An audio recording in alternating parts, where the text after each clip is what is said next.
ඉතින් කොහොමද හිතවතුනි? මගේ නම රෙනී රෝවර්. මට තාම 15යි. ඔයාලා මේ අහන්න යන්නේ මට වුණ මාරම සිද්ධියක්. ඇත්තටම මේක විශ්වාස කරන්න බැරි දෙයක්. නමුත් මෙහෙම දෙයක් වුණා. හරි මේ ඉන්නේ මම. ඇත්තම කිව්වොත් මට යාළුවෝ ගොඩක් ඉන්නවා. එයාලා විවිධාකාර යාළුවෝ. ඔයාලා විශ්වාස කරන්න එකක් නැහැ. ඒ එක්කෙනෙක්වත් මිනිස්සු නන්නේ. අද මගේ යාළුවෙක් මැරුණා. දන්නවද? පොළවට වැල්ලෙනවට වඩා හොඳයි දැවෙන්නේ කියලා මං එයාට කියලා තිබුණා. ඒකින්ද මං එයාව අද ආදාහනය කරා. එහෙනම් පිළිගන්න හිතවතුනි මේ ඉන්නේ ලින්ඩා රෝවන්. ඒ කියන්නේ මගේ ආදරණීය මෑණියා. මගේ යාළුවෙක්ගේ නම තමයි ග්‍රැහැම්. මං අද අම්මත් එක්ක ග්‍රැහැම්ට කෑම ගේන්න යන්න හිතාගෙන ඉන්නේ. මොකද අම්මා මට පොරොන්දු වුණා ග්‍රැහැම්ට කෑම ගේන්න යන්න එනවා කියලා. මගේ අම්මා කියනවා එයාට මතක නැන්නු කවුද ග්‍රැහැම් කියන්නේ කියලා. ඊට පස්සේ මං එයාට මතක් කරලා දුන්නා ග්‍රැහැම් කියන්නේ මගේ හුරතල් සර්පයා කියලා. එයාට තාමත් හිතා ගන්න බැරිලු මං ඇයි ඒ සත්තුන්ට කැමති කියලා. හරි මේ කුම්භකරණයා වගේ අර විදිහට එළියට එන මිනිස්සයා තමයි අපේ අම්මගේ පිස්සු බෝයිෆ්‍රෙන්ඩ් චෙස්. ඔව් එයාලා හරි අපේ තාත්තා කාලයකට කලින් නෙත්. ඇත්තම කිව්වොත් හිතුවොත්නි මම මේ පිස්සු මිනිස්සයාට පොඩ්ඩක්වත් කැමති නෑ. එයා රස්සාවක් කරන්නෙත් නෑ. අපේ අම්මගේ සල්ලිම වියදම් කර කර ඒ වගේම බිබී අපිත් එක්කම ඉන්නවා. මං හිතන්නේ එයාත් මට කැමති නැහැ. මොකද අපි දෙන්න අතර හැම වෙලේම රණ්ඩු වෙනවා. එදා මම ඉස්කෝලේ යන ගමන් එයාගේ කාර් එක හූරලා ගියා. ඇත්තම කියන්න බෑ මම ඉස්කෝලේ වැඩවලට දක්ෂ ළමෙක් නෙමෙයි. මම පාඩම් කියා දෙන වෙලාවේ වෙන වැඩ කර කර ඉඳලා ළමයි අතර විහිළුවටත් ලක්. මේ ඉන්නේ ගිල්. මෙයා තමයි මට ඉස්කෝලේ ඉන්න එකම යාළුවා. මිනිස්සයෝ කියලා මට ඉන්න එකම යාළුවා මෙයා තමයි. sometimes මට හිතෙනවා එයා මට ක්‍රෂ්ද දන්නේ නැහැ කියලා. මොකද එයා මාව ගොඩක් වෙලාවට අගය කරනවා. ඒ වුණාට මට ඒ වගේම වැඩක් නැහැ. එදා හවස මම අම්මා එනකන් පාරට වෙලා බලාගෙන හිටියා මාව ගන්න අම්මා එනවා කිව්වා. මොකද අද ග්‍රැහැම්ට කෑම ගේන්න යනවා අපි. ඒ යන අතරතුර අපි දෙන්න අතර පොඩි ආගියුමන්ට් එකක් ගියා. මොකද මම අම්මගෙන් ඇහුවා අර මිනිස්සයා අපේ ගෙදර තියන් ඉන්න තියෙන හේතුව මොකද්ද කියලා. ඇත්තම කිව්වොත් මගේ අම්මා මානසික අවපීඩනයට බෙහෙත් ගන්න කෙනෙක්. එයා මේ දවස්වල බෙහෙත් වේල මග අරිනවා. ඒක එයා හිතලා කරන දෙයක් නෙමෙයි. එයාගේ හිතේ තියෙන ප්‍රශ්නත් එක්ක එයාට බෙහෙත් වේල මග අරිනවා. මම එයාගෙන් ඇහුවේ ඔය වගේ පිසු පෙම්බදෙත් තියාගෙන මොකටද ඔය තරම් දුක් විඳින්නේ කියලා. එයා කිව්වා නෑ එයාට ආදරේලු. චෙස් එයාට ආදරේ නිසා තමයිලු එයාව තියන් ඉන්නේ. චෙස්ට එයාව ඕන නිසාලු. තව එයා කිව්වා ඒක ලස්සන හැඟීමක් කියලා. තව අම්මා කිව්වා අම්මට බයින්නත් එපා කියලා. මම හිතන්නේ ඇයට චෙස් තේරුම් ගන්න බෑ. ඒ වගේම මාව. ඔන්න හිතවතුනි එහෙනම් පිළිගන්න මේ ඉන්න මගේ අතිජාත මිත්‍රයෝ ටික. කටුස්සේ මකුළුවේ කොනුස්සෙක් සහ සර්පෙක්. එතකොට මේ සර්පයා තමයි ග්‍රැහැම් කියන්නේ. මම අද අම්මා එක්ක ගිහිල්ලා ග්‍රැහැම්ට මීයෝ ගෙනත් දුන්නා. මොකද එයා ආසම කෑමක් තමයි මීයෝ කියන්නේ.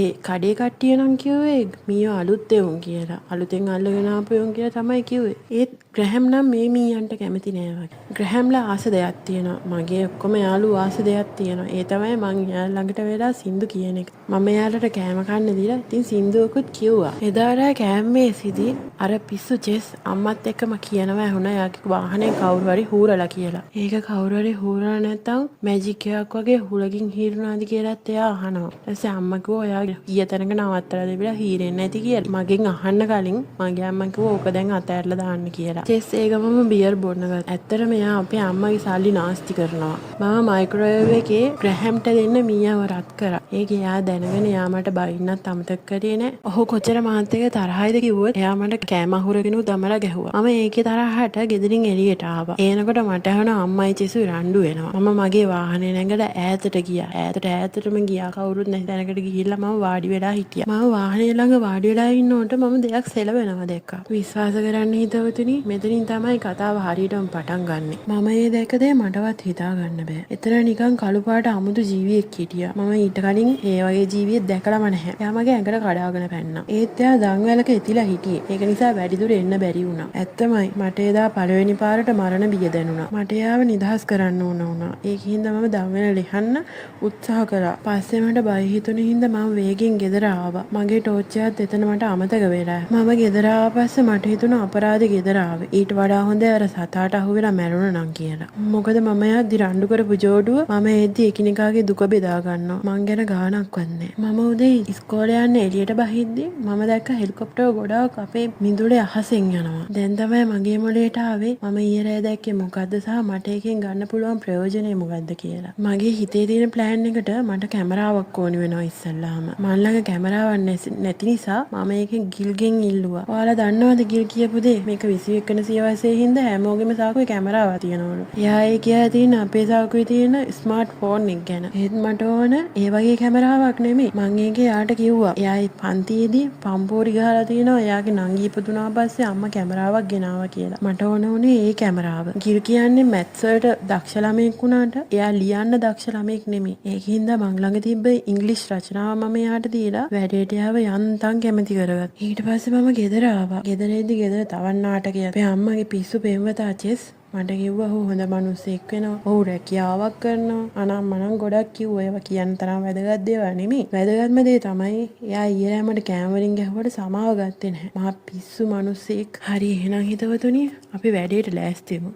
ඉස්සලාම වමනා කරන බඩු ලෑස්ති කරගමු. කැමරාවක්, යකඩ කපන එකක්, දුර දක්නයක්, චෙස්කි ගන්න එක. චෙස්කි ගන්න එක මම හොරකම් කරන්න ඕන. මොකද ඒක යාගෙන් ඉල්ල ගන්න බෑනේ. ඊට පස්සේ මම මගේ රූම් එකේ දොරේ ගැහුවා පොඩි නෝටිස් එකක්. මම ඉස්කෝලේ ගෙදර වැඩ කරනවා. ඒකින්ද මට කරදර කරන්න එපා කියලා. ඊට පස්සේ මම චෙස්ටයි අම්මටයි නොපෙනෙන්න හිමීට දොර වහලා එළියට ගිහින් චෙස්ගේ වාහනේ තිබුණ එයාගේ ගන් එක හොරගම් කරන්න ගියා. ඔයාලා විශ්වාස කරන්න එයාගේ වාහනේ කැබින් එකේ තනිකරම තිබ්බේ වොඩ්කා බෝතල්. මම ගන් එකත් අරගෙන පිටත් වුණා මගේ වාහනේ මගේ වැඩේට යන්න. හරි දැන් මම ලොකේෂන් එකට ඇවිල්ලා ඉන්නේ. මට එතන එයා ඉන්නවද කියලා බලා ගන්න ඕනේ හින්දා මම අහසට වෙඩිල්ලක් තියලා බැලුවා. ඒත් කිසිම ප්‍රතිචාරයක් නැහැ කාගෙන්වත්. දෙවියන්ට ස්තුතිවන්ත වෙන්න. යාව කවුරුත් මේ වෙනකොට හොයාගෙන තිබුණේ නැහැ. දැන් මෙහෙමයි මගේ ප්ලෑන් එක. මම මේ සතා වීඩියෝ කරලා ඒක විකුණලා සල්ලි හොයන්න තමයි තීරණය කරන් ඉන්නේ. මොකද ඒලියන් කෙනෙක් වීඩියෝ කරපු පළවෙනියා වෙන්නයි මම යන්නේ. මම ඒක වීඩියෝ එකේ මුලින්ම කියලා වීඩියෝ එක ස්ටාර්ට් කරා. ඒ වගේම අනතුරක් වුණොත් මගේ අම්මට කියන්න කියලා මගේ අම්මගේ නමත් කිව්වා.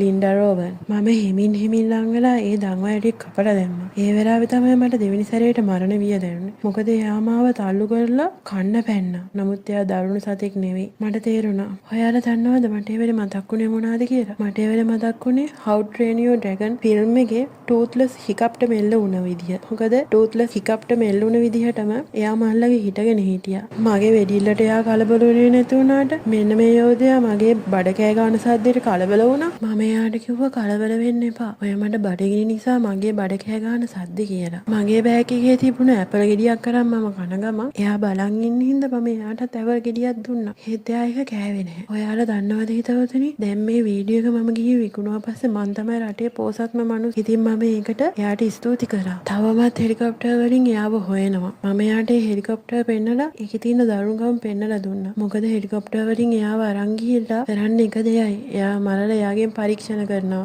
මං ඒක එයාට කියලා දුන්නා. ඒත් මං හිතන්නේ එයාට ඒක තේරුණා කියලා. ඊට පස්සේ මම ගෙදර ආවා. මම ගෙදර ඇවිල්ලා ඒ ගත්ත වීඩියෝ එකත් බලනකොට තමයි මට මතක් වුණේ මගේ අතින් ගන්න එක මිස් වුණා නේද කියලා. මම ඊට පස්සේ ගන්න එක ගන්න ආපහු ගියා. මෙන්න බොලේ මං එළියට බහිනකොට අරියා මාව ෆලෝ කරලා අපේ ගේ ළඟ ඉන්නවා. ඔයාලා හිතන්නකෝ මං ගෙදර සර්පය කටුසු තියන් ඉන්නකොට මගේ අම්මා මෙච්චර කලබල වෙනවා නම් එයා මෙච්චර අකමැති නම් මං ගේ ආස ඒලියන් කෙනෙක් තියන් ඉන්නකොට එයා කොච්චර කලබල වෙයිද කියලා. එයාට නම් පිස්සු හැදෙයි. තමා වෙන්න යාළුවේ. ඔයාව මට මෙහි තියාගන්න විදියක් නැහැ. එහෙම කියලා මං එයාට හිතින් කිව්වා. මොකද මගේ අම්මා දැක්කොත් අනිවාර්යයෙන් මෙයා මේක පොලිසියට කියනවා. එයා මෙයාව ආණ්ඩුවට විකුණන්න බැරි කමකුත් නැහැ. පස්සේ මම එයාව එක්කගෙන ආපහු ගියා. ඒ යන අතරමඟදී මහා අමුතු දෙයක් වුණා. එයා එක සැරේටම කෑ ගහලා මගේ ඉස්සරහා ඉඳන් කහපාට එළියා මගේ දිහාට එවලා යම් දෙයක් කළා. ඇත්තමයි ඒ දෙයට කියන්නේ මොකද්ද කියලා මම අදටත් දන්නේ. ඒත් මම ඒකෙන් තේරුම් ගත්තා එයා ඒ කරේ මාත් එක්ක කනෙක්ට් වුණ එක කියලා. මොකද එදායින් පස්සේ එයාට මං කියන දේවල් තේරුණා. මාව දැනුණා. එදා මට සිහියේ එද්දි අන්තාම එළිය වැහිලා. මම ඇස් දෙක ඇරලා බලනකොට එයාත් මල් ළඟම නිදාගෙන හිටියේ. ඒ වගේම එයාව මටත් දැනෙන්න ගත්තා. මම තේරුම් ගත්තා එයාව කාටවත් දෙන්නේ නැහැ කියලා. කාටවත් විනාශ කරන්න දෙන්න බෑ කියලා. මම තවත් එළිය වැටෙන්න කලින් එයාව අපේ ගෙදර එක්කන් ගියා. එයාට පුළුවන් නේ අපේ බේස්මන්ට් එකේ ඉන්න. මොකද නිවාඩු දවසට කවුරුත් එන්නේ නැහැ එහාට. මම එයාට කවුරු ආවොත් හැංගෙන හැටි කියලා දුන්නා. බය නොවී ඉන්න කියලාත් ආරක්ෂිතයි කියලාත් කියලා. මෙයාත් පිළිගන්න. එක්ක පිළිගන්න ඕනේ නැහැ. මෙයා තමයි මේ කතාවේ දුෂ්ටයා. මේ මැටි ගුලියක් දෙපැත්තෙන් තරලා වගේ ඉන්න මිනිස්සයා තමයි ජොනතන් කීස්. මෙයා CIA එකේ. මෙයා පොඩක් මතක තියාගන්නකෝ. මෙයා තමයි එලියන්ලා හොයන කණ්ඩායමේ ලීඩර්. අම්මා වැඩට ගිය වෙලාවේ මම එයාව ගේ ඇතුළට ගත්තා. මොකද අමුත්තන්ට ගේ පෙන්නන්න ඕනේ. එයාලව එළියෙන් තියන්න ඕනේ. ඉතින් හිතවතුනි මං එයාට කිව්වා එයාගෙම ගේ කියලා හිතාගෙන ඉන්න කියලා. එයාට මම කන්න කෑම જાති දුන්නා. එයා ඒක කෑමක්වත් කෑවේ නැහැ. ඇත්තමයි හිතවතුනි. එයාගේ ඇස් දෙක ගොඩාක් අහිංසකයි. ඊට පස්සේ මම මගේ අනිත් යාළුවන්ට එයාලගේ අලුත් යාළුවව අඳුන්වලා දුන්නා. එයා පැන්න ගමන් ග්‍රැහැම් කන්න ගියා කියන්නකෝ. මම එයාට තේරුම් කරලා දුන්නා අපිට යාළුවෝ ඕන. අපි ඒක නිසා යාළුවන්ව කන්නේ නැහැ කියලා. මම එයාට ග්‍රැහැම්ව හඳුන්වලා දුන්නා. එතකොටයි මට මතක් වුණේ මම එයාට නමක් දැම්මේ නැහෙනි කියලා. මම එයාට නමක් දැම්ම ක්‍රොක් කියලා. මම මෙතන ඉඳන් එයාට ක්‍රොක් කියලා කතා කරන්න. මම සුපුරුදු පරිදි මගේ යාළුවෝ ඔක්කොටම ඇහෙන්න සින්දු කියන්න ගත්තා. පාර විශ්වාස කරන්න එකක් නැහැ. ක්‍රොක්ගේ සින්දු කියන එකට හරි ආසයි. මම දැනගත්ත එයා බය වෙලා ඉන්නේ කියලා. පව් මං එයාව බලා ගන්නවා. එදා අම්මා ගෙදර එද්දි අපි දශමයෙන් බේරුණේ. හැබැයි අම්මට නම් ගේ දැක්කම ලෙඩ වැඩි වෙන්නේ නැති. සමා වෙන්න අම්මේ මම ක්‍රොක්ව බේස්මන්ට් එකට දාන්න ගිය වෙලාවේ ගිල්ල ඇවිල්ලා තිබුණා එයාගේ කැමරාව හොයාගෙන. මගේ අම්මා එයාට මගේ කාමරේ පෙන්නලා තිබුණා. පස්සේ මට අම්මා ගිල්ල ආවා කියලා කියනකොටයි මට මතක් වුණේ කැමරා එකේ තියෙන වීඩියෝ එක. ඒත් මම කාමරේට යනකොට පරක්කු වැඩි. ගිල් සේරම දැනගෙන. ඒක නිසා මට සිද්ධිය ඔක්කොම එයාට කියන්න වුණා. පස්සේ මම ගිල්ව එක්කන් ගියා ක්‍රොක්ව පෙන්නන්න. හැර දන්නවද වෙච්ච වැඩ? එවෙලේ ක්‍රොක්ගේ ප්‍රතිචාර නිසා ගිල්ට කලිසමේ ජූත් ගියා. ඔහුට කලන්තෙන් දැම්ම හිතවතුනි. පස්සේ ගිල් මගෙන් ඉල්ලා සිටි ඒක කාටවත් කියන්න එපා කියලා. මං එයාට කිව්වා එහෙනම් ක්‍රොක් ගැන කාටවත් කියන්න එපා කියලා. ඒක ඩීල් එකක්. අවාසනාව ගිලුයිමයි කතා වන දේව අර ජොනතන්ගේ ගෝලෙක් අහන් ඉඳලා තිබුණා. හැබැයි අන්තිම ටික විතරයි. එයාලා දන්නේ නැහැ අපි මොනා ගැනද කතා වුනේ කියලා. එදා රෑ මම ක්‍රොක් ළඟට ගියා. මොකද ක්‍රොක් ළඟින් ඉඳගෙන සින්දුවක් කියන්න මට හිතුණා. මම එයා ළඟට ගිහලා සින්දු කියනකොට මට මගේ තාත්තා මතක් වුණා. එයා මාව ළඟින් තියාගෙන සින්දු කියන හැටි මට සින්දු කියන්න කියලා දුන්න හැටි. මං ඒ ඔක්කොම ක්‍රොක් එක කතා කරා. මම එයාට කෑම ගොඩාක් ගිහින් දුන්නා. එක එක જાතියේ දේවල්. ඒත් එයා ඒක දෙයක්වත් කෑවේ නැහැ. මට තේරෙන්නේ නැහැ අයියා කෑම ගන්න නැති කියලා. පහුවෙන්ද මම ඉස්කෝලේ ගියා. ඇත්තටම මට ඉස්කෝලේ යන්න සිද්ධ වුණා. මොකද ගිහලා අම්මට කියපු නිසා මම ඉස්කෝලේ ආවේ නැහැ කියලා අම්මා මට ඉස්කෝලේ යන්න බල කළා. වැඩේ කියන්නේ මම ඉස්කෝලේ ගියාම මේ මිනිස්සයා අහනවා ඔයා කොහොමද ක්‍රොක්ව දාලා ඉස්කෝලේ ආවේ කියලා. මම එයාට කිව්වා කවුද මිනිස්සෙක් අපේ අම්මට කියනම් කියලානේ මම ඉස්කෝලේ ආවේ නැහැ කියලා. ඉතින් මට ගෙදර ඉන්න උනේ නැහැ. අම්මා ඉස්කෝලේ එන්නම කිව්වා කියලා. කමන්නේ ක්‍රොක් ගැන හිතන්න එපා. එයා පරිස්සමින් ඉන්නවා කියලා මම ග්‍රිල් එක කිව්වා. ගිල්මගෙන් ඇහුවා ක්‍රොක් කෑම කනවද කියලා. මම එයාට කිව්වා කිසිම කෑමක් අද වෙනකන් ගෑවේ නැහැ කියලා. ඊට පස්සේ ගිල් කිව්වා ඔයාලට ජුරාසික් පාක් මතකද? ඒකේ ටීරෙක්ස්ට දඩයම් කරලා නේද කන්න ඕන උනේ. ඒ වගේ මෙයාටත් දඩයම් කරලා කන්න ඕනද දන්නේ කියලා. එයා මට කිව්වා කාන්තාරියට ක්‍රොක්ව එක්කන් එන්න කියලා. පස්සේ මම එදා රෑ ක්‍රොක්වත් එක්කගෙන ගිල් කියපු තැනට ගියා. ගිල් ඇවිත් හිටියා. ඌර ගොඩකුත් එක්ක. පස්සේ මම ක්‍රොක්ට කිව්වා ඒ තියෙන වගේ කෑම ගිහින් කන්න කියලා. ඒත් ක්‍රොක්ට ඒක තේරෙන්නේ නැහැ. මං එයාට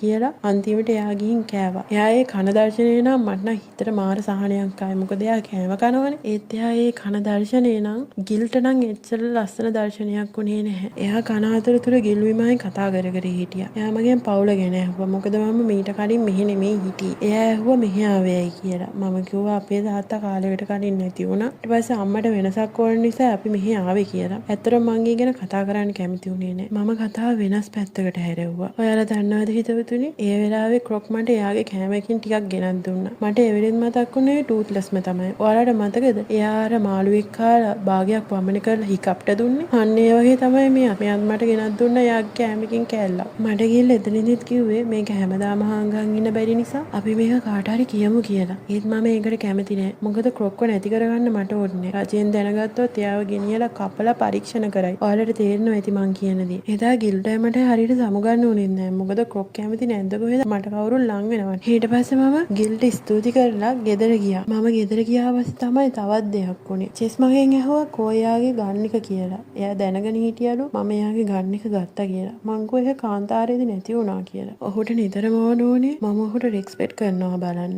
ඒ වගේ බීගෙන නටාගෙන ඉන්න මිනිස්සෙකුට මම මොකට ගරු කරනවද? මම මේ මිනිහයාට පොඩ්ඩක්වත් කැමති නැහැ. එයා ඊට පස්සේ එයාගේ තාත්තා ගැන කියන්න ගත්තා. එයාගේ තාත්තා කිව්වලු ගෞරවය කියන්නේ බයට කියලා. කෙනෙක්ට තියෙන බයට තමයිලු අපි යාට ගෞරව කරන්නේ. මොනතරම් පිස්සු කතාවක්ද? එයාට ඒකින් දවුණා මාවත් බය කරගන්න. ඒක නිසා මට එයා එදා රෑ කරදර කරන්න ආවා. ඇත්තමයි මට එදා රෑයින් පස්සේ මේ මිනිහයා තවත් පිළිකුල් වුණා. ඊට පස්සේ මම කෑ ගන්න සද්දෙට මගේ අම්මා ඇවිල්ලා මාව බේරගත්තා. ඒත් තව කෙනෙක් කලබල වුණා හිතවතුනි. ඔයාලා දන්නවද? මට දෙයක් වෙනකොට ක්‍රොක්ට එක ඉබේම දැනුණා. මම කෑ ගහන සද්දෙට බේස්මන්ට් එක ඇතුලේ ඉඳලා ක්‍රොක් දඟලන්න ගත්තා. ක්‍රොක් දඟලන වේගෙට ගෙට නිකන් භූමිකම්පාවක් ආවා වගේ තමයි දැනුනේ. බඩු ඔක්කොම පෙරලෙන්න ගත්තා. මගේ අම්මා පළවෙනි පාරට එදා චෙස්ව ගෙදරින් එළියට දැම්මා. පස්සේ මට අම්මත් එක්කත් ගොඩාක් තරහයි. මොකද මං එයාට කලින් ඒ මිනිස්සයා ගැන කිව්වා. ඒත් එයා ඒ මිනිස්සයා කවුද කියලා තේරුම් ගත්තේ නැහැ. මං එදා රෑ නිදාගත්තෙත් ක්‍රොක් එක්ක. එදා තමයි මායි CI එකේ ජොනතුලින් හම්බුනේ ඉස්සල්ලාම. මම ඉස්කෝලේ යන්න පාරායින් ඉන්නකොට එයා ඇවිල්ලා මාව හම්බුණා. මගෙන් ඇහුවා මට පොඩ්ඩක් කතා කරන්න පුළුවන්ද කියලා. මම කිව්වා ඒක මගේ අම්මගෙන් අහලා ඉන්න කියලා. පස්සේ එයා කිව්වා මාව ඉස්කෝලේ ළඟින් බස්සන්නම් කියලා. මම එයාත් එක්ක කාර් එකේ යන ගමන් එයා මගෙන් ඇහුවා තාත්තගේ නම චේස් ඩුවල්ද කියලා. මම එයාට කිව්වා එයාට පිස්සුද මගේ නම එයාගේ ඩුවල් කියලා කෑල්ලක් එන්නේ නැහැනේ කියලා. මං හිතන්නේ එයාලා ගන්න එකේ ලයිසන් එක චෙක් කරලා තියෙනවා. ඒකෙන් තමයි එයාලා චේස්ව අල්ලගෙන තියෙන්නේ. මොකද චේස්ගේ නම එයාකට එන්නේ ඩුවල් කියලා කෑල්ලක් තමයි. ඊට පස්සේ කිව්වා එයාලා ඉංග්‍රීසි සලකුණු වලින් හොයාගත්තා කියලා. ඒ ගන්න එක අල්ලලා තියෙන්නේ අන්තිමට ගැහණු කෙනෙක්. ඉතින් මම කිව්වා ඔව් මම එයාගේ ගන්න එක පාවිච්චි කරලා කෑන් එකකට වෙඩි තිබ්බා. එයා මට කිව්වා එයාට නරක මිනිස්සෙක් වෙන්න ඕනේ නැන්ඩෝ. එයාට ඕන හොඳ වීරයෙක් වෙන්නලු. එයා කැමති නම් මල් ළඟ තියෙන දේ ගැන එයාත් එක්ක කතා කරන්න. එයාට කෝල් එකක් දෙන්න කියලා එයා මට එයාගේ කාඩ් එක දුන්නා. ඊට පස්සේ එයා මාව මගින් බස්සලා ගියා. නිකන් එයා තර්ජනය කරනවා වගේ දෙයක් තමයි මට කරේ. මන් නැති අතරේ ගෙදර තමයි මරුම සිද්ධිය වෙලා තියෙන්නේ. එදා රෑ ක්‍රොක් කලබල වුණ නිසා බේස්මන්ට් එකේ තිබ්බ වතුර බටයකට මොකක් හරි හානියක් වෙලා ගෙදරට වතුර ඇවිත් තිබුණේ. ඒක නිසා මගේ අම්මා ප්ලම්බර් කෙනෙක්ට කෝල් කරලා ඒක හදන්න එන්න කියලා තිබුණා. ඊට පස්සේ අම්මට පරක්කු වෙන නිසා අම්මා එයාව ගෙදර දාලා අම්මා වැඩට ගිහින් තිබුණා. ඒ ප්ලම්බර් මේ පයිප්පය හදන්න බේස්මන්ට් එකට බහිනකොට තමයි ක්‍රොක්ව දැකලා තියෙන්නේ. ඔයාලා දන්නවනේ ක්‍රොක් පොඩ්ඩක් නැත්තම් කලබල වෙනවා කියලා. ක්‍රොක් ඉතින් කලබල වෙලා. ඊට පස්සේ ඒ මිනිස්සයා අපේ ක්‍රොක්ට පහර දීලා තියෙනවා. ක්‍රොක් එයාට පහර දීලා. ඊට පස්සේ එයා වාහනේ නැගලා යද්දි පාර යන වාහනයකට එයා හැප්පිලා තියෙනවා. ඔය මුකුත් නොදන්න මම ඉස්කෝලේ යල්ලේදී මම දැක්කා පාරේ වාහනයක් හැප්පිලා තියෙනවා. පස්සේ මම අම්මත් එක්ක ගෙදර ආපස්සේ අම්මා කිව්වා ගෙදර වතුර එන්නේ නැහැ. මම පයිප් හදන්න කෙනෙකුටත් එන්න කිව්වා. එයාත් හදලා නැද්ද කොහෙද? මම වතුර වගේක් ගෙනාවා. ඒ ටික කාර් එකේ පිටිපස්සේ තියෙනවා. ඔයාලට පුළුවන් නම් අරන් එන්න කියලා. එතකොට තමයි මට දෙලව රත් උනේ. මට එතකොට තමයි මතක් වුණේ දෙයියනේ ක්‍රොක් ඉන්නේ බේස්මන්ට් එකේ නේද කියලා. මගේ ක්‍රොක්ට ගොඩක් තුවාල වෙලා තිබුණා. එයාගේ ඇඟෙන් ආවේ අපේ වගේ රතු පාට ලේ නෙමෙයි. ඒව කහ පාට දියරයක්. ඒව හැමතැනම වැටලා තිබ්බා. මම තේරුම් ගත්තා ක්‍රොක්ක මෙතන තියෙන එක එයාට ආරක්ෂිත නැහැ කියලා. මොකද අම්මෝ ඒ ප්ලම්බර් නෙමෙයි වෙන ප්ලම්බර් කෙනෙක්ට හරි කතා කරනවා. මොකද අපිට මේ පයිප් එක හදා ගන්න ඕන නිසා. එතකොට ක්‍රොක්ක එතන තියෙන එක ආරක්ෂිත වෙන දෙයක් නෙමෙයි. මම තීරණය කරා ක්‍රොක් එක්ක යන්න කියලා. මොකද අපේ ගේ වටේටම තියෙන කාන්තාරේ. ඒ කාන්තාරේ අපිට හැංගිලා ඉන්න පුළුවන් කාටවත් පේන්නේ නැහැ. එතකොට මට ගිල් කෝල් කරා. එයාට මාව හම්බෙන්න ඕනලු. ඉතින් මම අපි යන තැනට එයාටත් එන්න කිව්වා. ඔයාලා දන්නවද ක්‍රොක්ට ඇවිදින්න විතරයි පුළුවන්. එයාට දුවන්න බෑ. මම මේ මෝඩයාට දුවන්න කියලා දුන්නා. මම බයික් එකේ වේගෙන් යන ගමන් එයාට දුවන්න කියලා කිව්වා. අන්තිමට එයා මටත් වඩා වේගෙන් දිව්වා. ඒක නම් හරිම විනෝදජනක සිද්ධියක්. ගිල්ලා පස්සේ මං එයාට අපේ සැලස්ම ගැන කිව්වා. ටෙස්ගේ වාහනේ ගිහිල්ලා කාන්තාරේ මායි ක්‍රොක් හැංගිලා ඉන්නවා කියලා. ඒත් ගිල් මාට කිව්වා ඕක හරියන වැඩක් නෙමෙයි. ඔයාට පිස්සුද කියලා. මම ගිල්ට තේරුම් කරලා දුන්නා මම මේ යාට කියනවා මිස එයාගෙන් අවසර ගන්නව නෙවෙයි කියලා. මොකද ක්‍රොක් වෙනුවෙන් මට කරන්න වෙන කිසිම දෙයක් නැහැ. ඒ දේ තමයි මට ක්‍රොක් වෙනුවෙන් කරන්න පුළුවන්. පස්සේ ගිල් කිව්වා මටත් ගිහිලා අවශ්‍ය බඩු ටික ගේන්න කියලා. එයා ගිහිල්ලා මට ටෙන්ට් එකකුයි ගෑස් එකකුයි අරන් එන්නම් කියලා. මට කියන්න බැරි වුණානේ. මට ඒ වෙලේ ගිල් කිව්වා කවුද මිනිස්සෙක් ඇවිල්ලා එයාගේ විස්තර ඇහුවා කියලා. එයාට ඒක නිසා තර්ජනය කරලත් ගියායි කිව්වා. මං ඇහුවා එයාගෙන් මොකක් කියලාද එයාට තර්ජනය කරේ. ඒත් එයා ඒකට හේතුවක් නම් කිව්වේ නැහැ. හැබැයි එයා කිව්වා එයා ක්‍රොක් ගැනයි මං ගැනයි කිසිම දෙයක් ඒ මිනිස්සයාට කිව්වේ නැහැයි කියලා. මට ඒ වෙලේ හිතුණා ගිල් කියන්නේ හොඳ යාළුවෙක් කියලා. මං එයාට අපේ තාත්තා නැති වුණ විදිහත් කිව්වා. මොකද මට එයා ගැන විශ්වාසය හිතුනේ ඉන්න. පස්සේ මම ක්‍රොක්ට කිව්වා පොඩ්ඩක් හැංගිලා ඉන්න කියලා කවුරු ආවොත් එහෙම දුවන්න කියලා දීලා මම ගෙදර ආවා. මොකද අපිට ඕන කරන බඩු ටික ගන්න ඕන නිසා. ඔන්න මම දැන් ගෙදර ආවා. මම ගෙදර ඇවිල්ලා අපිට ඕන කෑම ලෑස්ති කරගත්තා. අම්මට මේ ගැන කියලා ලියුමකුත් ලියලා තිබ්බා. මගේ අනිත් යාළුවෝ සේරම මම නිදහස් කරා. එයාලට කැලේට යන්න කිව්වා. මොකද මන් නැත්තම් යාළුවා බලා ගන්න කෙනෙක් නැහැනේ. විශ්වාස කරන්න හිතවදුනේ මෙතනින් පස්සේ තමයි නරක දේවල් වෙන්න පටන් ගත්තේ. මම චෙස්ගේ වාහනෙන් නැගිටි චෙස් කොහෙදෝ ඉඳන් ඇවිල්ලා කිව්වා එයාගේ අනිත් යතුරු මම තමයි හොරාම් කරේ කියලා එයා දන්නවා කියලා. ඊට පස්සේ එයා මාව කකුලෙන් ඇදන් ගිහලා අම්මමයි මාවයි එකතැන වාඩි කරා. අම්මා දැන් එයාට ආදරේ නැහැ කියලා පිස්සෙක් වගේ කෑ ගහන්න ගත්තා. ඊට පස්සේ මගේ අම්මා මට අවස්ථාවක් හදලා දුන්නා එයාගෙන් බේරලා යන්න. මම ඒ වෙලේ බේරලා ගිහලා එයාගේ වාහනෙන් නගින්න යද්දි එයා මගේ පස්සෙන් ඇවිල්ලා මට වෙඩි තියන්න ගියා. මාව මරන්න හැදුවා. එතකොට මම හයියෙන් කෑ ගැහුවා. ඔයාලට හිතා ගන්න පුළුවන් ඊට පස්සේ උනේ මොකද්ද කියලා. ක්‍රොක්ට මාව දැනෙන හින්දා ක්‍රොක් කොහෙදෝ ඉඳන් ඇවිල්ලා චෙස්ව එතනම මරලා දැම්මා. ඔයාලා දන්නවද? ඒ දෙයට විනාඩියක්වත් ගියේ නැහැ. මම එපා කියලා කෑ ගැහුවා චෙස්ව මරණ එක ක්‍රොක් නැවතුනේ ගත්තුවේ නැහැ. මොකද ක්‍රොක්ට මගේ පොඩි දෙයක් වුණත් දැනෙනවා.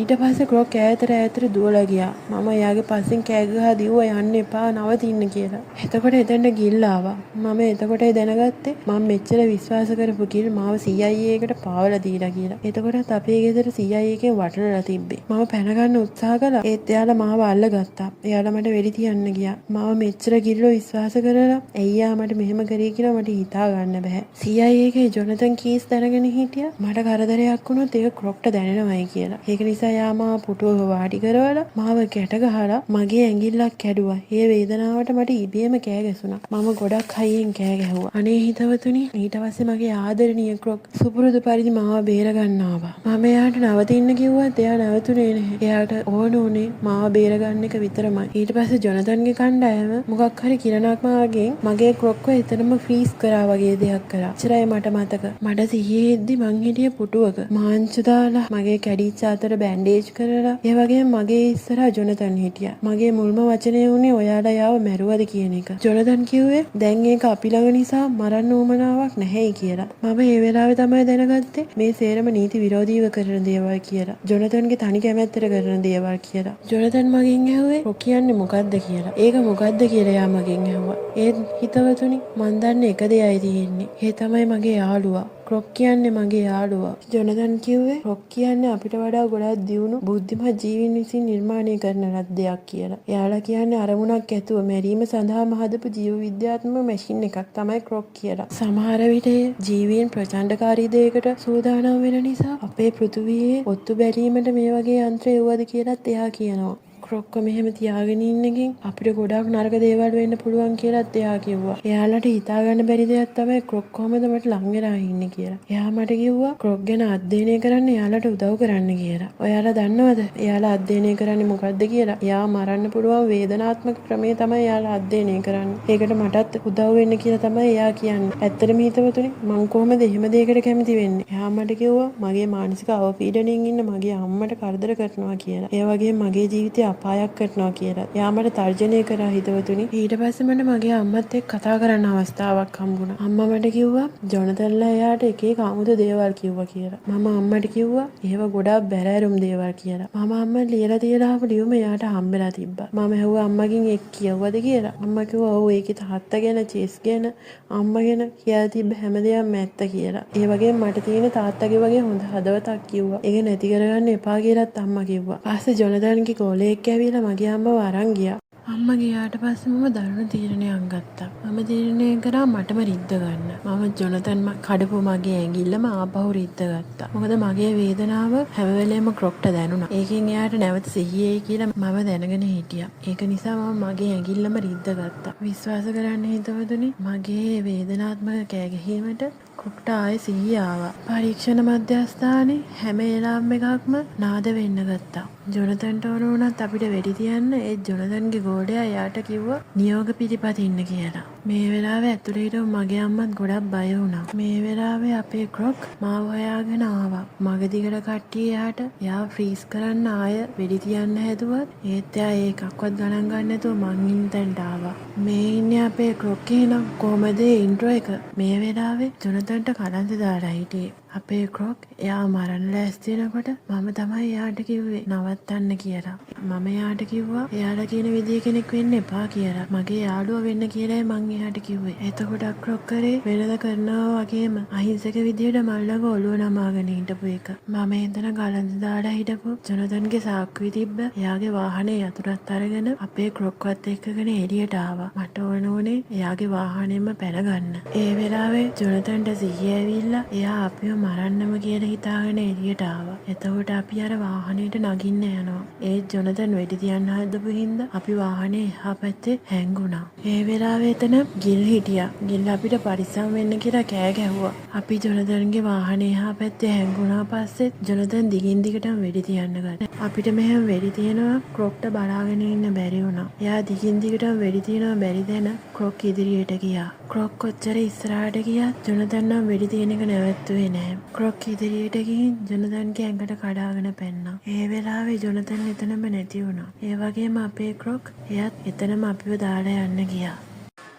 මම දුවගෙන ගිහින් අයියෙන් කෑ ගහලා ඇඬුවා අනේ යන්න එපා කියලා. ඒ වෙනකොටත් එයා අපිව දාලා ගිහිල්ලා හිටියා. එතනට ගිර දුවගෙන ආවා. ඒ ගමන්ම මගේ අම්මත් දුවගෙන ආවා. මම අම්මා වදාගෙන ගොඩාක් වෙලා ඇඬුවා. ක්‍රොක් එක කහපාටලේ හැමතැනම වැහිලා තිබුණා. මට ඒක අද වගේ මතකයි. ඇත්තටම ක්‍රොක් මැෂින් එකක් වුණත් මොකක් වුණත් මට ඒක වැඩක් නෑ. එයා හැමදාම මගේ යාළුවා. ඔව් මගේ යාළුවා විතරමයි. ක්‍රොක් නැති වුණා පස්සේ මම මගේ කැඩුණු ඇඟිල්ලත් එක්ක මගේ ඉන්ස්ට්‍රුමන්ට් එක ප්ලේ කරන ගමන් සින්දු කිව්වා. මගේ යාළුවෝ කවුරුත් එතන හිටියේ නෑ. මම තනියෙන්ම සින්දු කිව්වා. අපරාධේ. ක්‍රොක්ට මේ පෘථිවියට නෑවිත් ඉන්නයි තිබුණේ. කොහොම තමයි අපේ කතාව අවසන් වුණේ. ඒත් හිතවතුනි මෙහෙම ටිකකුත් වුණා. ඒක රහසක්. දවතුනි මේක තමයි මගේ පළවෙනි කතාව. මම මේ කතා කරන විදිය ලස්සනයිද? ඔයාලට කතාව තේරෙනවද? ඔයාලට තව කතා ඕනද? මේ වගේ දේවල් මට කමෙන්ට් එකක් දාන්න. හැමෝටම ගොඩක් ස්තුතියි. ආයෙ හම්බෙමු.